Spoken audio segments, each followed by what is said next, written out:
Good day, ladies and gentlemen. Today we'll be discussing a bunch of short stories from the 40K universe. I'll tell you what they are about, give a short review and provide you with a rating. So strap in and let's start off with The Strong Among Us by Steve Lyons. This one follows a manufacturing worker whose factory has been taken over by Chaos cultists. He and his fellow workers have been put to work and are now forced to defend the factory against the dead core of Krieg.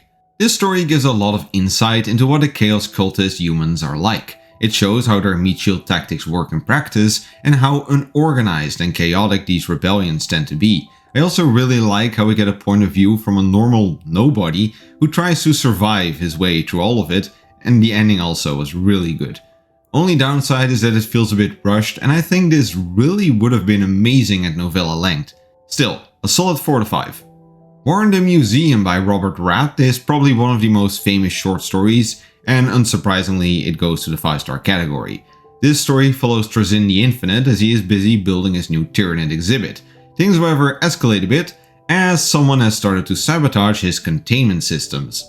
The result of this is a miniature version of the Infinite and the Divine, during which Southin goes on a wild adventure filled with crazy necromagic, dark humor and more random references than you could imagine. Only side note for this is that you need to be well read in 40k lore to get most of it. Especially the Battle Sister part makes no sense if you don't know their lore. Then Champions All by Marc Collins. Templars and Sororitas go and kill some orcs. It is purely bolter porn and a bad one at that. They shout some random things for the Emperor, orcs do some orky and then logic leaves the building. Highlights include a Space Marine slicing with the flat side of a chainsword and an orc boy who requires a full bolter mag to the face before he dies. Also just bored me to death, 1 to 5 stars. To Speak as One by Guy Haley. This is a comedic short about Cuvo and Primus who want to steal something from the Inquisition. For those unfamiliar, Cuvo and Primus are the two main henchmen of Belisarius Cawl, and an altogether really funny and queer duo. This short is nice as it shows you a bit more of the weird heretical stuff that Cawl is up to, while also showing the opinion of other people in the galaxy about him. The comedy was entertaining, the plot was decent, and of course Cuvo and Primus were great as always. If you like the great work by Haley, then you will probably also like this short, as it is very similar in writing style. Altogether, 4 to 5 cogs. Then The Long Promise by Mike Brooks. This story follows a Death Watch squad as they go to investigate a strange phenomenon, which soon plunges them into a battle of wits against Harrowmaster Solomon Akura. A single traitor versus an entire loyalist squad might seem a bit one-sided, but Akura is equipped with a sharp mind and still has a bunch of tricks up his sleeve. This is a really cool short story as it shows just how effective the huge knowledge bank and technological skill of the Alpha Legion can be. Not to mention that it is just really dope to see Solomon tear the squad apart with nothing more than words. It doesn't get much more Alpha Legion than that, so I'm sure fans of the 20th can appreciate this story.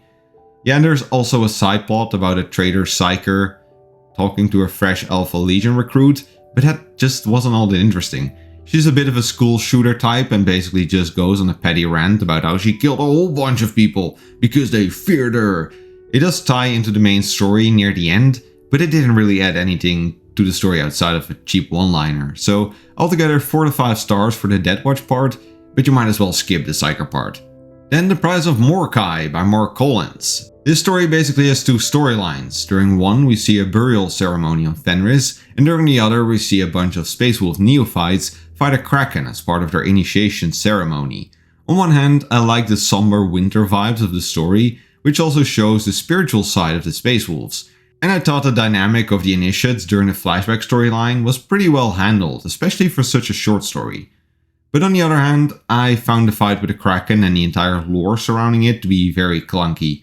I mean, it's a fight between a water-bound tentacle creature and a group of space marines who can't swim. Also, Russ apparently was not able to kill it, which just sounds a bit dumb. So I think 3 to 5 stars altogether is fair. And then finally, The Path of Grief by Adrian Southin. And this was such a pleasant surprise. The Path of Grief follows an Eldari from the craft world of Sam Hain, who reflects upon the battle that led to the death of her brother. All but overcome with grief and anger at his death, she is following the Path of Grief and spends the story conversing with the spirits of the magical weapon he wielded during the engagement. Interwoven between these discussions are flashbacks to the fighting retreat of a world of Exodites as their world is under attack by a Tyranid Hive fleet. The Aspect Warriors from Southin have come to help fight off the Nits long enough for them to reach the Webway portal, but things are getting rather dicey.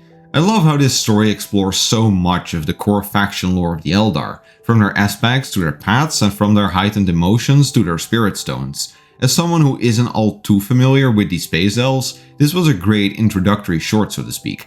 Furthermore, the combat between the Nits and the Eldari was really well written, as it very much highlighted the hive-minded style of the Nits and the rapid speed and agility of the Southin Eldari.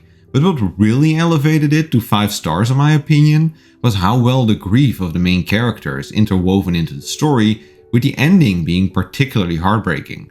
Never heard of this author before, but I really hope he gets to make some more Eldar stuff in the future.